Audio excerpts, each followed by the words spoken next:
Ini berbahaya. Masyarakat dan kita semua wajib menjaga agar tidak ada gerakan, ide, gagasan Presiden 3 periode. Karena ini bertentangan dengan reformasi dan dapat membuat demokrasi kita mati. Ya, terlalu jauh. Karena kita kan juga orang lapangan ya. Tapi sebelum itu saya ingin kembali dulu pada pernyataan yang tadi sempat diramaikan antara Mas Kodari dengan Haris Azhar. Pada tahun 2019 tanggal 2 Desember itu, Pak Jokowi sudah membuat pernyataan terbuka selain daripada penolakan beliau untuk mencalonkan, kemudian pun juga beliau menyebut tentang yang mencalonkan itu apa kriterianya. Beliau memulai pernyataannya dengan mengatakan bahwa amandemen Undang-Undang Dasar itu nanti bisa melebar kemana-mana, bisa tentang masalah GBHN, tapi juga bisa tentang masalah masa jabatan presiden. Karenanya saya menolak, saya tidak setuju adanya amandemen. Itu sudah beliau nyatakan tahun 2019.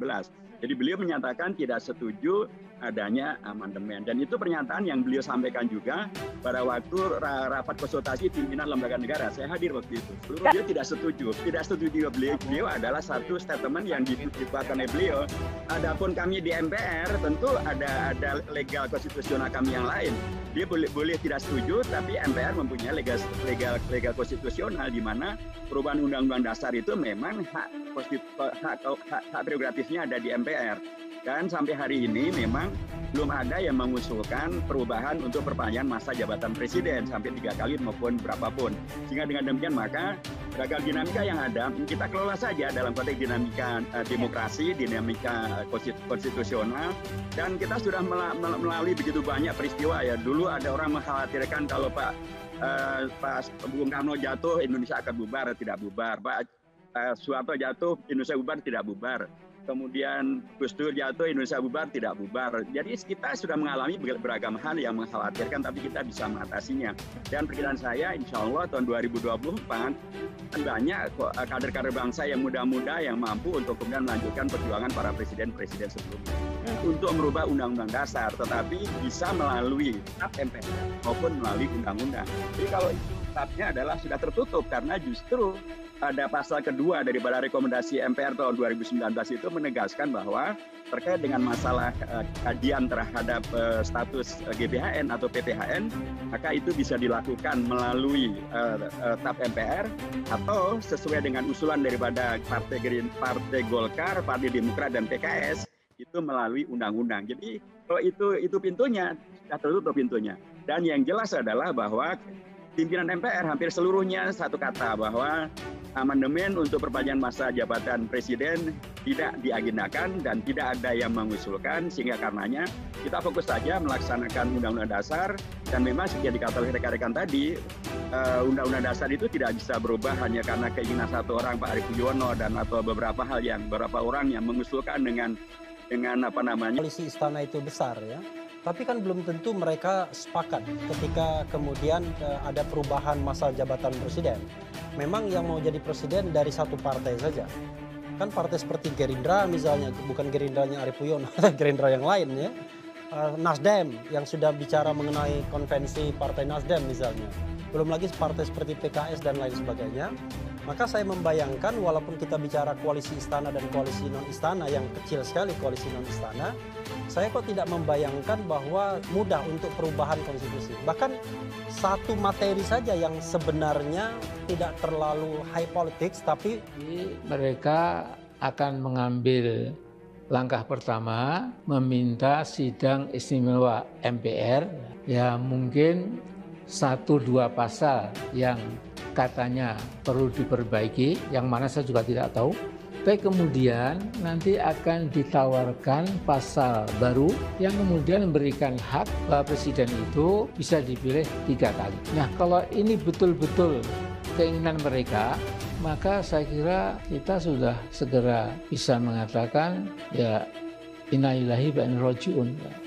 Aspirasi kami yang pertama yaitu menolak kehadiran Jokowi di Kota Kendari, karena kita tahu sendiri Kota Kendari ini angka kasus COVID-19 itu lagi naik. Yang kedua, kenapa kami menolak Jokowi hadir? Karena melalui Menteri Keuangan Jokowi menetapkan kebijakan yaitu adanya penetapan pajak sembako dan pendidikan. Kami mahasiswa Indonesia bersumpah bertanah air satu, tanah air tanpa penindasan.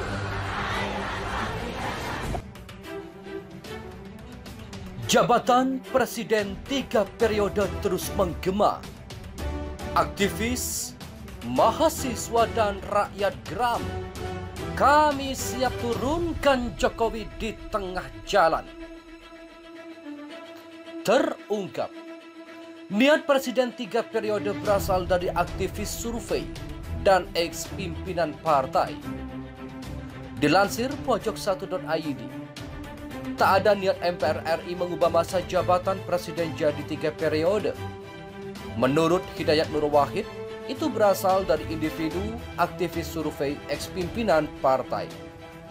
Selama ini niatan atau wacana mengubah masa jabatan Presiden Republik Indonesia menjadi 3 periode tidak pernah berasal dari MPR, tegas Wakil Ketua MPR RI Hidayat Nur Wahid Sabtu 28 Agustus. Politisi PKS ini menegaskan, wacana tersebut justru datangnya dari para mantan pimpinan partai politik. Pernah muncul justru dari luar DPR atau MPR seperti individu aktivis survei, mantan pimpinan partai dan lain-lain. Tapi dari MPR apalagi resmi tidak ada. Ayo kawal dan laksanakan Undang-Undang Dasar 1945 tandasnya. Wacana penambahan masa jabatan presiden kembali nyaring seiring dengan isu amandemen kelima Undang-Undang Dasar 1945 sekaligus mempertanyakan fungsi pokok-pokok haluan negara atau PPHN. Dalam pasal 7 Undang-Undang Dasar 1945 diatur secara jelas soal jabatan presiden, yakni dalam memenuhi jabatan selama 5 tahun dan sesudahnya, presiden dapat dipilih kembali dalam jabatan yang sama hanya untuk 1 kali masa jabatan. Tidak hanya itu, soal wacana amandemen Undang-Undang Dasar 1945, masihkah IJMI nilai situasi saat ini tidak tepat?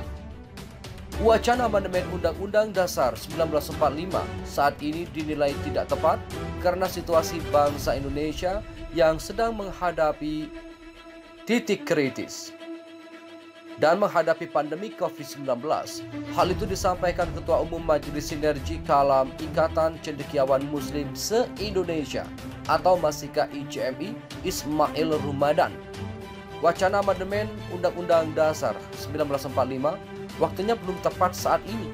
Sebaiknya MPR dan DPR fokus kawal pemulihan kesehatan dan ekonomi masyarakat yang terdampak akibat COVID-19, ujar Ismail Ramadan dalam keterangan tertulisnya Jumat 27 Agustus 2021 siang. Ismail menilai saat ini pemerintah sebaiknya fokus menangani pandemi COVID-19, terutama memperhatikan rakyat memenuhi kebutuhan ekonominya setelah berbagai kebijakan pembatasan aktivitas yang dikeluarkan pemerintah dalam jabatan yang sama hanya untuk 1 kali masa jabatan. Tidak hanya itu, soal wacana amandemen Undang-Undang Dasar 1945, masihkah IJMI nilai situasi saat ini tidak tepat? Wacana amandemen Undang-Undang Dasar 1945 saat ini dinilai tidak tepat karena situasi bangsa Indonesia yang sedang menghadapi titik kritis dan menghadapi pandemi COVID-19.